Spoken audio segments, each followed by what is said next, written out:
Pwede ba nating ipasinag yung parte na pinagsama-sama, in-splice ni Senator Ping para lang palitawin niya, para lang imalin niya, dayain niya, iligaw niya, linlangin niya ang mamamayang Pilipino? Sige po. Direk. Sige po. Ang gawin natin po para madali, i-give up natin yung KIG. Ang nag-govern pa rin yung international law. So atin yung Kalayaan Island Group. Meron po tayong mga isla na occupied natin ngayon. Ito yung Kalayaan Island Group. Ngunit, they are way beyond our EEC. Wala doon sa limit ng ating exclusive economic zone. Being a member of the armed forces, our seas, our rights, and our future, and we just stick to what is legally ours, what is stated in our law, sir. I'd like to congratulate you for responding very well and to the questions of the Honorable Marcoleta. Nakita nyo?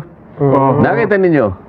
Samantalang nung tinatanong ko siya, alam mo ba, Kapitan, na yung mga ibang features na ino-occupy natin ay labas sa ating exclusive economy. Hindi siya sumagot. Opo. Hindi na kaya sabi ko, huwag kang mahihiya, be honest, Kapitan.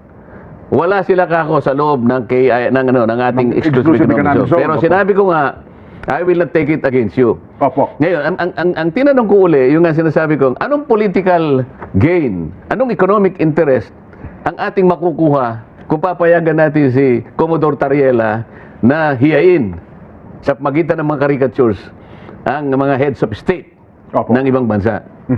Sinabi niya, we will fight for... doon niya pinasok yun. So pinagsama-sama po niya, para sa ganun, akala mo, pinag-give up ko, sumagot, ilalaban po namin yan, kinongratulate naman niya, nakita niyo kung paano niya pinagsama-sama?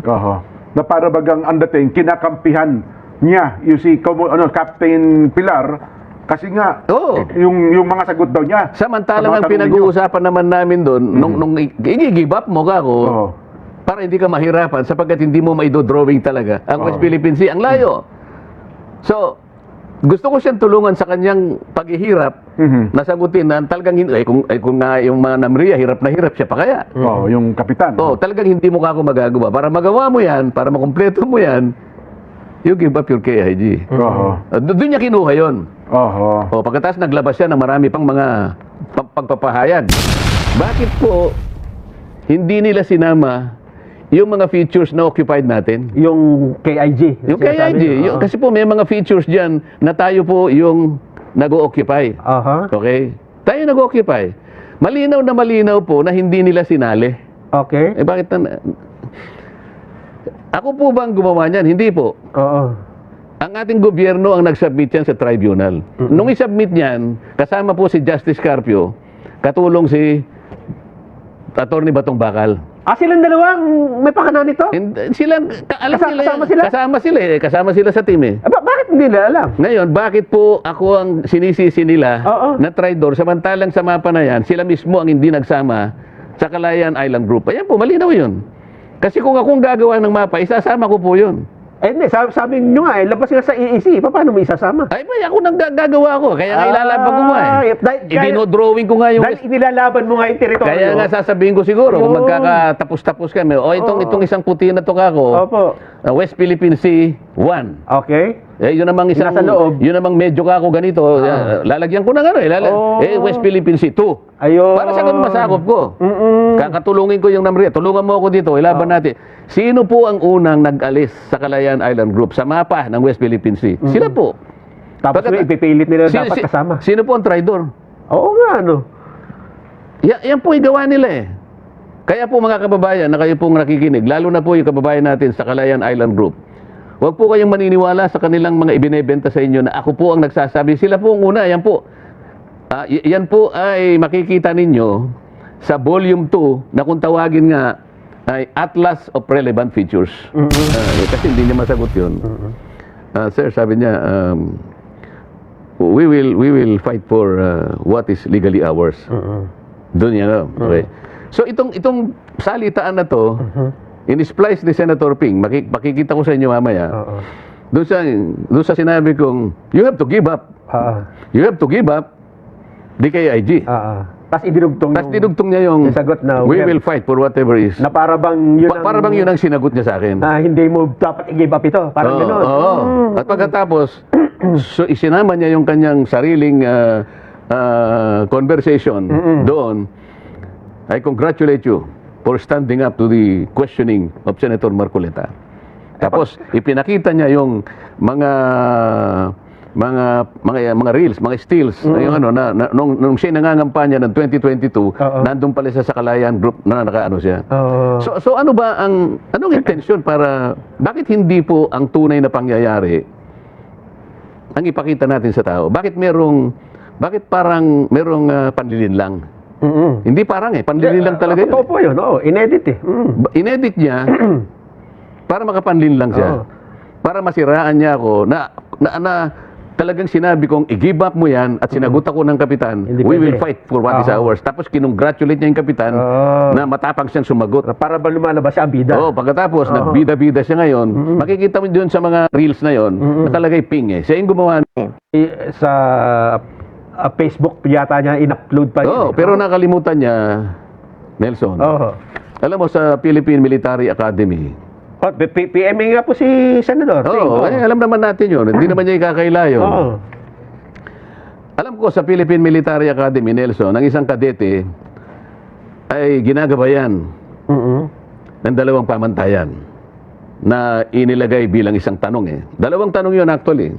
Sabi niya sa'yo, tanong niya sa'yo, do I intend to deceive? Pangalawa, May intention ba akong... meron ba akong intensyon na mandaya? Mandaya. Yung pangalawa, do I intend to gain undue advantage? So, intensyon ko ba na May pakinabang. makapanggulang ako? At magkaroon ng Pakinabang. magulangan kita na may pakinabang. Tapos sabi, ito yung pamantayan. If you can answer no to both, Okay. Sa dalawa, natanong. then you are doing the honorable thing. Ayun. So, ibig sabihin, kailangan wala kang intensyong mandinlang. At pangalawa, kailangan wala ka ring intensyon na kaya mo gagawin yun ay para makapanlamang ka sa kapwa mo. Manlalamang ka nga, magkakaroon ka pa ng advantage. Meron ka pang sukli, ayang ibig sabihin. So, kung ang tanong, kung nasagot mo ng no ito, honorable ka. Paano niyan sasagutin ng no ito? Halimbawa, yung in-splice, ito yung tanong, yung sagot ay... Actually, hindi nga tanong yun Hindi nga tanong yung sa'yo. Ito yung statement. Tinatanong ko nga siya ngayon. Tapos idinugtong dun sa kabila. Tatanungin natin siya ngayon. Do you intend to deceive? Sasabihin niya, no? Ay, nanlinlang ka na pinagsama mo ikaw ang gumawa Sana man lang kung ibang tao, hindi niya alam, na ipagkamali niya, ginawa pala niya ito. Tsaka siya na, okay lang. Pero sa kanya nagmula At saka nandun siya nung nangyari yan Ibig sabihin, alam niyang hindi yun nandun siya. Hindi yun ang message. Hindi yun ang message. Alam niya na theoretical scenario ang sinasabi ko, it's partial contraposition. Para ba sinabi ko nga Nelson, ikaw naman, sinabi ko nga sa iyo na huwag mong kakainin yan. Malalasong ka dyan. Pero kung gusto mong magpakamatay, kainin mo. So hindi mo naman sinasabi, ina-advocate ba ko bang kainin mo yan para mamatay ka? Hindi. Sinasabi nyo lang sa akin kung gaano kasama yun. Sinasabi ko lang, para warningan kita ng doble-doble na huwag mong gagawin yan. Kapag ginawa ko, ganun mangyayari talaga. O hindi ba niya naintindihan yun? Do I intend to gain undue advantage? Siguro. Sapagkat nakikita mo siguro na kapag nasiraan mo, baka sumikat ka. At saka nilagay niya yung statement niya sa bandang huli. Mamaya, ipakikita natin yun. Ngayon na. Hindi, mamaya kasi may di-discuss lang ako.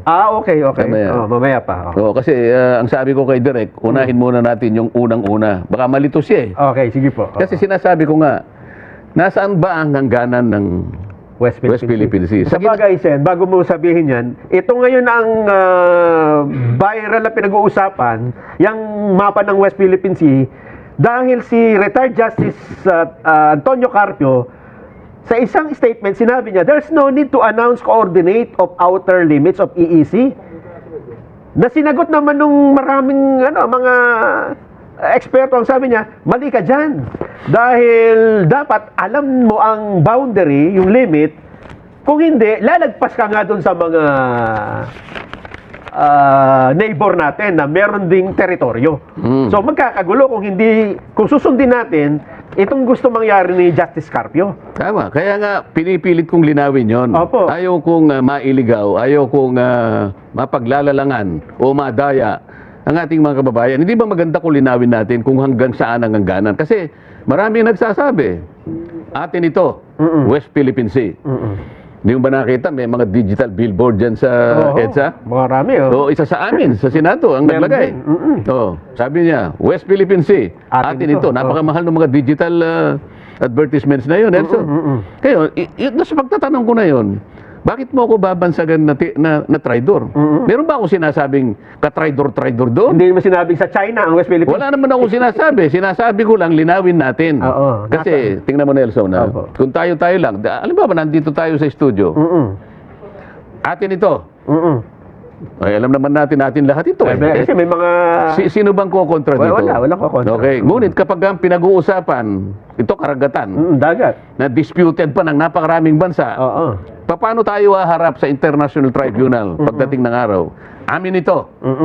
Yun ang sasabihin na natin eh. Aha. Kasangkot na sila eh. Hindi, Aha. amin ito. Patunayan nyo, sabi nila. At saka, Sen, ito, mahirap talaga. Dito sabi mo, sa studio, atin ito, kita mo kasi, yung boundary. Tayo, alam natin. Oo. Tayo kasi domestic. Tayo. Ngayon, pagdating sa labas, Aha. Pagdating sa dagat, lalo na. sa dagat, Pag sinabi mo- kaharap na natin ang maraming mga nangaagin. Hindi lang naman tayo ang claimants eh. Marami tayong claimants. Vietnam, China, Malaysia, Taiwan. Di ba? Oo. Okay. Kaya ako tinatanong hanggang saan. Ngayon, para tayo ay magkaroon na ng ganap na pagkaunawa, Ayan na. kinuha ko na mismo yung volume 2. Ito yung annex ng ating Philippine Memorial. Ito yung Okay. petisyon na isinabmit natin sa tribunal noong 2022. May kinalaman nung makuha sa atin yung Baho de Masinloc. Ang volume 2 ay tinawag na Atlas of Relevant Features. Doon ay nakadrawing ang sige, pakita natin yung pwede natin ipakita yung isang slide direct. Ayan, yan po yung ating yan po yung volume 2 ng memorial. Makikita po ninyo diyan na yan ay kaso ng gobyernong Pilipino at ang China, yung arbitration. Okay. Oo. Oh. So tayo ang nag-submit ito. Oo, sa Opo. bandang kanan yan, makikita mo pa yung may bandang kanan yan direct eh. Makikita natin yung contents. Ayan ang contents niya. Aha. Diyan nakalagay, gusto ko lang ipakita, ganyang kalawak yung volume 2. Dami. Oo. Yan ang volume 2. Ngayon, ipakita natin yung susunod na Larawan. Ayan. larawan, Oo. picture. Ayan. So, West Philippine Sea. Yang puti, tingnan ninyong mabuti. Yang puti, nilagyan nila ng markang West Philippine Sea. Okay. Makikita ninyo sa bandang asul, yan po yung tinatawag na high seas. Ang high seas ay bahagi ng karagatan na wala pong may-ari.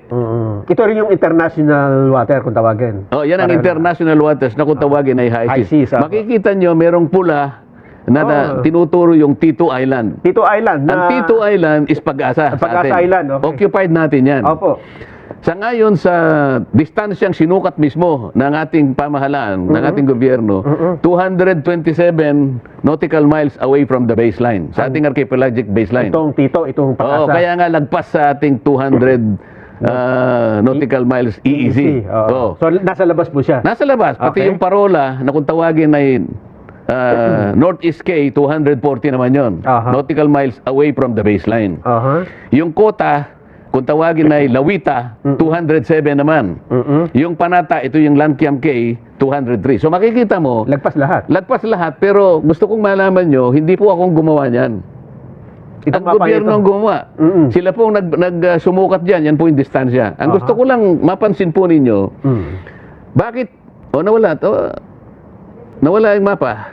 Bakit po hindi nila sinama yung mga features na occupied natin? Yung KIG. Yung KIG, kasi po may mga features dyan na tayo po yung nag-occupy. Aha. Okay? Tayo nag-occupy. Malinaw na malinaw po na hindi nila sinali. Okay. Eh bakit ako po bang gumawa niyan? Hindi po. Oo. Ang ating gobyerno ang nag-submit yan sa tribunal. Nung i-submit niyan, kasama po si Justice Carpio, katulong si Attorney Batong Bakal. Silang dalawang may pakanan nito? Sila, alam nila yan. kasama sila? Kasama sila sa team eh. Bakit hindi nila alam? Ngayon, bakit po ako ang sinisisi nila Oo. na traidor, samantalang sa mapa na yan, sila mismo ang hindi nagsama sa Calayan Island Group. Ayan po, malinaw yun. Kasi kung akong gagawa ng mapa, isasama ko po yun. hindi, sabi nyo nga, labas nga sa EEC. Paano mo isasama? Ay, may ako nang gagawa ko. Kaya nga ilalaban ko nga eh. Dinodrawing ko nga yung... Dahil inilalaban mo nga yung teritoryo. Kaya nga sasabihin ko siguro, kung Yun. magkakatapos-tapos kami, itong isang puti na to kako, Opo. West Philippine Sea 1. Okay. Yun namang isang... Nasa loob. Yun namang medyo kako ganito. Lalagyan ko ng ano eh. West Philippine Sea 2. Ayun. Para sa ganun masakop ko. Kakatulungin ko yung Namria. Tulungan mo ako dito, ilaban natin. Sino po ang unang nag-alis sa Kalayaan Island Group sa mapa ng West Philippine Sea? Sila po. Tapos Pagkat- ipipilit nila dapat kasama. Sino po ang traidor? Oo nga, ano. Yan po yung gawa nila eh. Kaya po mga kababayan na kayo pong nakikinig, lalo na po yung kababayan natin sa Kalayaan Island Group, huwag po kayong maniniwala sa kanilang mga ibinebenta sa inyo na ako po ang nagsasabi. Sila po ang una. Yan po. Yan po ay makikita ninyo sa volume 2 na kung tawagin nga ay Atlas of Relevant Features. O yan, malinaw. O, paano mo sasabihin ngayon si Marcoleta, kanya traidor, inaalis niya, igiba pang ano. Doon nila ako pinipilit Oo. Samantalang sila po ang una. Ayan po, napakalinaw niya. No? Sila po ang naglagay, West Philippine Sea. Kitang-kita niyo po. Pero hindi nila sinaklaw yung mga features na ngayon po ay pag-aari natin talaga sapagkat okupado po natin yung mga yan. O ipakita niyo yung susunod na mapa na gusto kong gawin sana. Na yun sana ang maging West Philippine Sea. Kaya yan ang gagawin ko. Sinaklaw ko ngayon. Kaya yung blue. Aha. Sa west, ayan ang mapa ng Pilipinas, yung kulay, Yung sa yung puti. kulay yellow. Tapos yung puti. Yung puti, yan ang internal sea. Internal sea. Yung Yung blue. nasa kaliwa niya, western side. Oo. Yan ngayon ang West Philippine Sea, pero sinama ko. Mapapalaki ba natin dito? Ipalakihin mo nga yan. I-zoom mo ng kaunti. So ito ang... Dapat ganito yung isinabit dapat nila? ganyan ang ginawa nila. Ito tong Spratlys na sa baba. Oo nga, ano. Kasi makikita mo dyan, masasama pa yung mga malalayo talagang features. Pero kasi dahil meron silang territorial sea, Oo. pipilitin ko ang Namria, humanap ka ng malilit na bato para maidugtong natin talaga yan. Oo. Eh, di ba sen bawal nga ito dun sa 2016 arbitral ruling na Ilalaban ko nga kasi ito nga, nasakop na natin ang high seas, Nelson. Okay. Bakit? Ito itatanong ko Itatanong ko sa kanila. Oo. Doon sa kaso ng United Kingdom at saka yung Mauritius, Oo. in-enclose nila yung Chagos Archipelago. Nakakuha sila sa high seas. Aha. Kaya kailangan nilang i-deposit So ilalaban mo lang talaga. Pagkatapos, meron pang isa. Yung Brazil, yung St. Peter at saka South St. Paul, in-enclose niya. Nakakuha siya uli sa high seas. Kagaya ng gagawin natin, makakakuha tayo Oo. Ngayon, hanggang ngayon wala pang nag-o-object sa ginawa ng Mauritius at saka ng United Kingdom at saka sa ginawa ng Brazil. Ang problema, Sen, nag-submit na sila nung hindi kasama yung KIG. Anong epekto nun? Hindi yun nag-submit kasi sila, mali nga Oo. May ngayon. ano ba yun? May epekto ba yun sa batasyon na ito na sinabit mo tapos Yung doktrina ng Estoppel. anong ibig sabihin nun?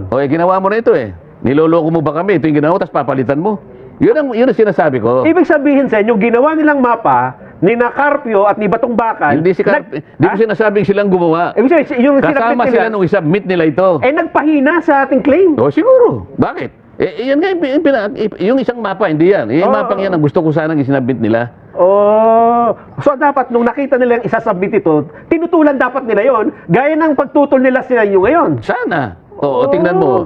Yung mga sinasabi ko sa yung nagtangka na kumuha ng parte ng high seas, wala pang nag-object hanggang ngayon. Maski ang Amerika, hindi nag-object. Ganun ba? Oo. So dito, kung may mag-object man, at least bigyan ng pag-uusapan. So ang tinatanong ko ngayon, sino ba?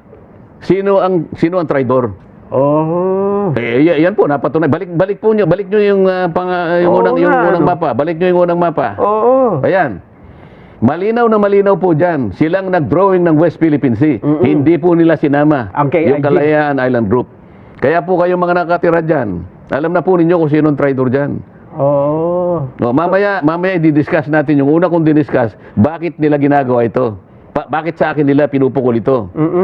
Mamaya ikukwento natin. Sige po, Sen, magbe-break lang tayo ha. Pero ito po muna, ang balita mula sa Philippine Ports Authority, mga supporter ng konseptong ito ha.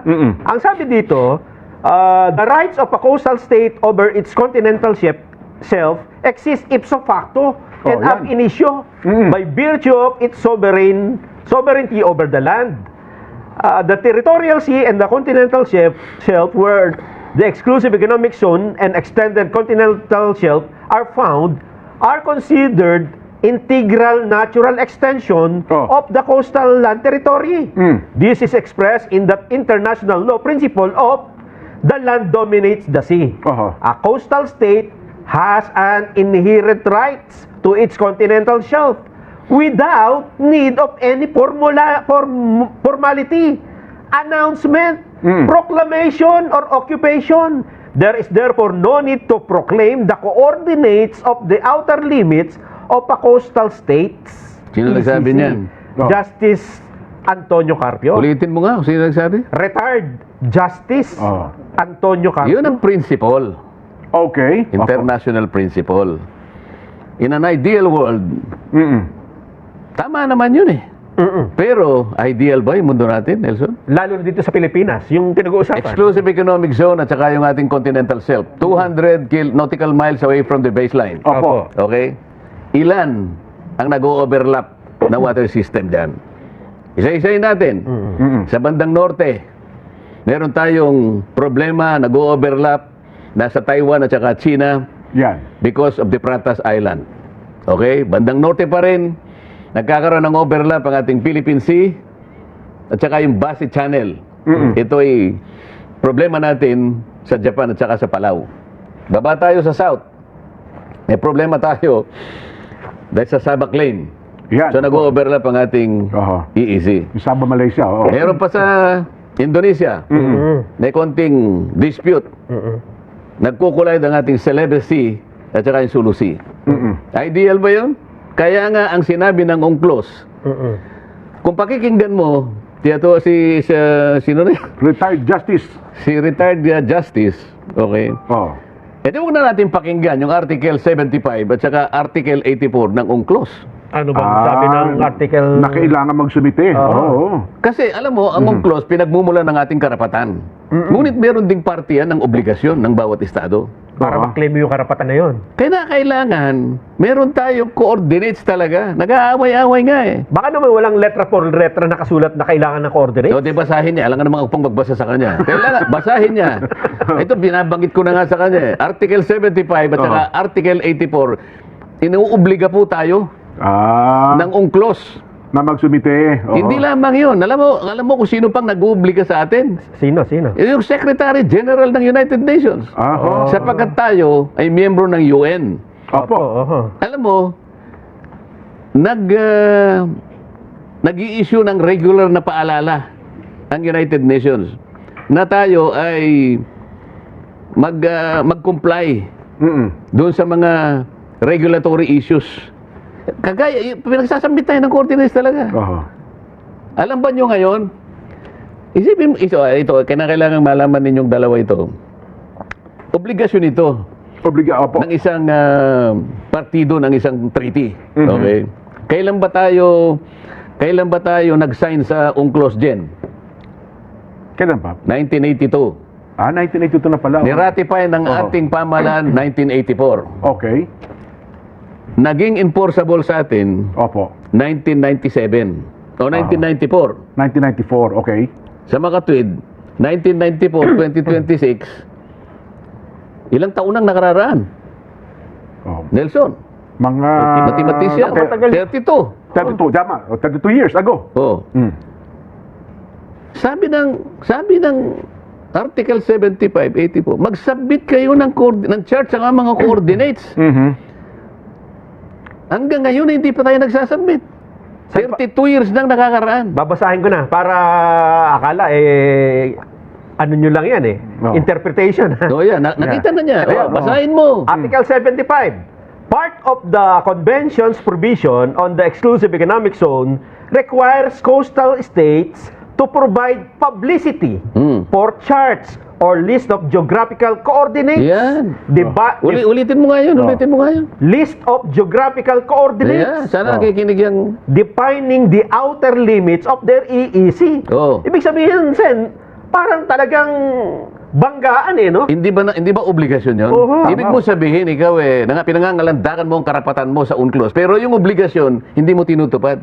Aha. Dalawang bagay yun, Nelson eh. Oo. Tama? Alamin mo ang karapatan mo, sinasaad sa UNCLOS, ngunit gampanan mo ang pananagutan mo, ang obligasyon mo na nakasaad din dito. Aha. 84, ano sinasabi ng 84? Yan. Hanggang 75 lang po ito. Oh, sige, basta total nabasa niya na yung ano eh. oh. Dito pa lang, ano Dito na. pa lang tapos Wala na tayo na eh. po. O bakit niya sinasabi? Sinong paniniwalaan mo ngayon? Yung UNCLOS o yung sinasabi niya? Aha. Makikita po ng ano natin ngayon. Bakit po kailangan ng coordinates? Ang dami po kasing disputants eh. Ang daming claimants eh. Tama po. Para hindi magulo, yun lamang ano po eh. Yun lamang pong sasabihin ko sa inyo, meron tayong tinatawag na International Seabed Authority. Okay. Yan po ay may kinalaman sa mga vessels na nag-explore po ng oil and gas.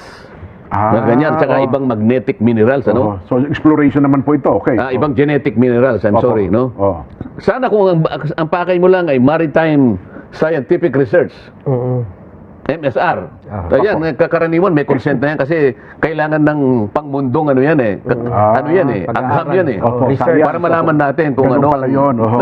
yan walang masyadong problema yan. Masyadong Opo. tututol. Pero pagka pumalaot ka at ang gagawin mo ay exploration, oil, gas, Ayan. and genetic minerals, Aha.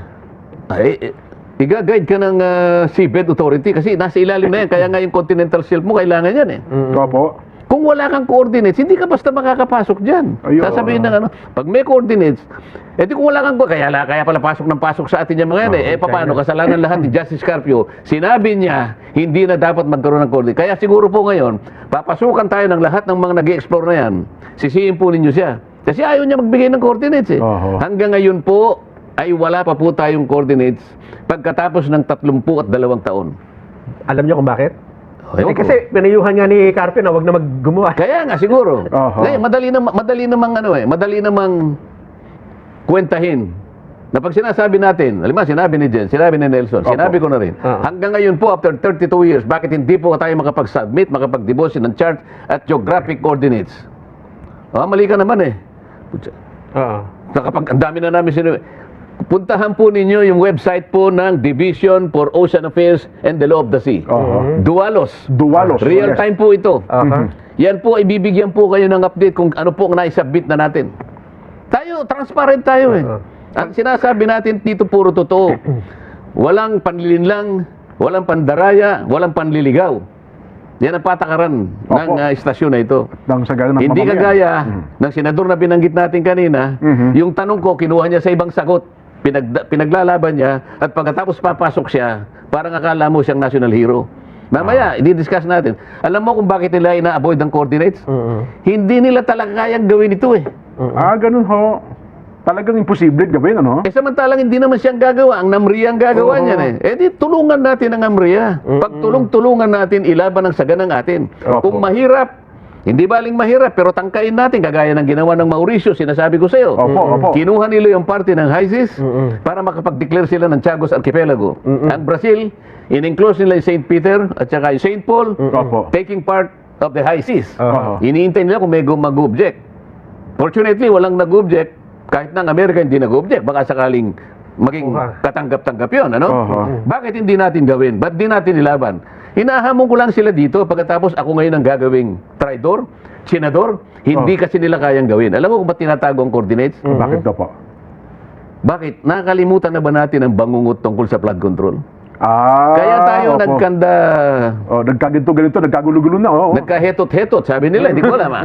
Oo. Kasi nga, yung coordinates mali-mali. Coordinates din. Opo. Coordinates din ang problema eh. Yes. Oo, nakita mo? Wala naman palang ilog doon. Oo. Pati ang Pangulo na namali doon sa Kaya coordinates nga, yan, eh. Opo. isip-isipin yung discrepancy between, between 70 meters to 400 meters. Oho. So may nawawalang river, may nawawalang lake, may nawawalang kung ano-ano.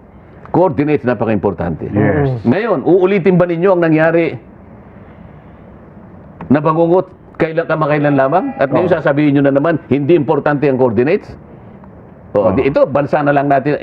Ngayon, pinag-uusapan lang natin flood control. Puro tubig ang pinag-uusapan dito. Ngayon, Opo. isasangkot nyo na naman ng West Philippine Sea. Gusto nyo mag-drawing, hindi nyo alam kung saan kayo magsisimula at saan kayo hahangga. Oho. Tapos sasabihin nyo, ako may pakanan nito. Kayo po eh. Kayo po nagsimula ng mapa, inalis po ninyo ang KIG, tapos maghahanap po kayo ng kontrabida Oo. sa akin. Ay, hindi po ako papayag dyan. Oo. Yung kagagawan pala nila, ibinenta. Sa akin nila ibinibintang. Binibintang, ano? Sa akin ibinibintang. Mapasama nila ako, magiging bida sila, pero dinaya nila ang taong bayan. Oo nga. Dinaya nila. Ito'y deliberate na pandadaya. Sana ito'y maintindihan ng mahigit na nakararami nating kababayan. Sana, no? Kasi talaga ngayon sa social media, Palagay ko, ngayon, sobrang laganap pa, fake news eh. Sabi ko nga, Oo. kung nakikinig, yung vice mayor ng Kalayaan. Ng Kalayaan, opo. Oh. Kasi na-interview siya sa Isang palatuntunan po. sa oo. GMA. Opo. Whatever, sa Opo. palatuntunan. Oho. Pati yung mayor. Oo. Nakiusap naman ako na pagbigyan nyo rin ako. Kinausap naman nila ako, nakapagpaliwanag naman ako. Ayun. ganun po. Oo, kaya unti-unti naliliwanagan sila ngayon. Oho. Pwede ba nating ipasinag yung parte na pinagsama-sama, in-splice ni Senator Ping para lang palitawin niya, Oho. para lang imalin niya, dayain niya, iligaw niya, linlangin niya ang mamamayang Pilipino. Sige po. Direk, Sige po. ang gawin natin po para madali, i-give up natin yung KIG. Ang nag-govern pa rin yung international law. So atin yung Kalayaan Island Group. Meron po tayong mga isla na occupied natin ngayon. Ito yung Kalayaan Island Group. Ngunit, they are way beyond our EEZ. Wala doon sa limit ng ating exclusive economic zone. Being a member of the armed forces, ours is our rights and our future, and we just stick to what is legally ours, what is stated in our law, sir. I'd like to congratulate you for responding very well to the questions of the Honorable Marcoleta. Nakita nyo? Oho. Nakita ninyo? Oho. Samantalang nung tinatanong ko siya, alam mo ba, Kapitan, na yung mga ibang features na ino-occupy natin ay labas sa ating exclusive economy. Hindi siya sumagot. Opo. Hindi na kaya nga sabi ko, huwag kang mahihiya, be honest, Kapitan. Wala sila kako sa loob ng ng ating Ng exclusive economic zone. Pero Opo. sinabi ko nga, I will not take it against you. Opo. Ngayon, ang tinanong ko uli, yung nga sinasabi ko, anong political gain, anong economic interest ang ating makukuha kung papayagan natin si Commodore Tariela na hiyain sa magitan ng mga caricatures ang mga heads of state Opo. ng ibang bansa. Mhm. Sinabi niya, we will fight for... Opo, doon yun niya pinasok yun. yun ang naging So, sagot. pinagsama-sama po niya, para sa ganon, akala mo, pinag-give up ko, sumagot, ilalaban po namin yan, Aha. kinongratulate naman niya, nakita niyo kung paano niyo pinagsama-sama? Oho. Na para bagang ang dating, kinakampihan niya yung si Captain Pilar kasi nga Oo. yung mga sagot daw niya. Samantalang ang Sa mga tanong pinag-uusapan naman namin doon, nung i-give up mo ka ako, Oo. para hindi ka mahirapan sapagkat hindi mo maidodrawing talaga ang West Oo. Philippine Sea, ang layo. So, gusto ko siyang tulungan sa kanyang paghihirap Mhm. na sagutin na talagang hindi, kung nga yung mga Namria, hirap na hirap siya pa kaya. Oo, yung kapitan. Oh, talagang hindi mo kako magagawa. Para magawa mo yan, para makumpleto mo yan, you give up your KIG. Oho. Doon niya kinuha yon. Oho. O, pagkatapos naglabas siya ng marami pang mga pagpapahayag. Hindi ko lang naibigay kayo, pero babasahin Kasi ko. feeling niya, Sen, mukhang Ito, pakikita ko, gawa niya ito, sa kanya galing ito, Mhm. babasahin ko lang. In geopolitics, sabi meron niya. doon tayo. Sige, ipakita niya sa... Itong ganito? Yes. Yeah. Sige. Mm. Sige po, ano po laban, Sen? Habang Sabi yan. niya, Oh, in geopolitics, okay. the most common sources of information are technical intelligence and homegrown traitors who are willing to sell their country in exchange for what's in it for them. In intelligence operations, it is called recruitment in place. Oh. Unang-una, bakit dinefine niya yung geopolitics ng ganito? In geopolitics, sabi niya, opo. Geopolitics daw ito na ang most common sources of information are technical intelligence and homegrown traitors who are willing to sell their country in exchange for what is in it for them. Paano napunta doon sa pag-uusap na mayroon pala isang pinaghihinalaang mga homegrown traitors Oo. na gusto lang ibenta yung sarili nila? Meron naman siyang tinutukoy dito eh. Kasi ibenta ang bansa. Samantalang ako, tinatanong ko lang paano natin iguguhit ang West Philippine Sea. Ngayon, isinangkot niya yung geopolitics. Opo. Ano ba definition ng Ibig sabihin talaga ng geopolitics? geopolitics. Bakit? Yun ang kanyang... Yun ang kanyang premise. Hindi ko alam. Oh. Dapat hindi geopolitics ito. Oo. Papalitan natin. In dirty politics. Ayun. In dirty, maruming politika. Oh. Siya nagpasimula nito eh. Oo. Hindi geopolitics ito eh. Dirty politics ito.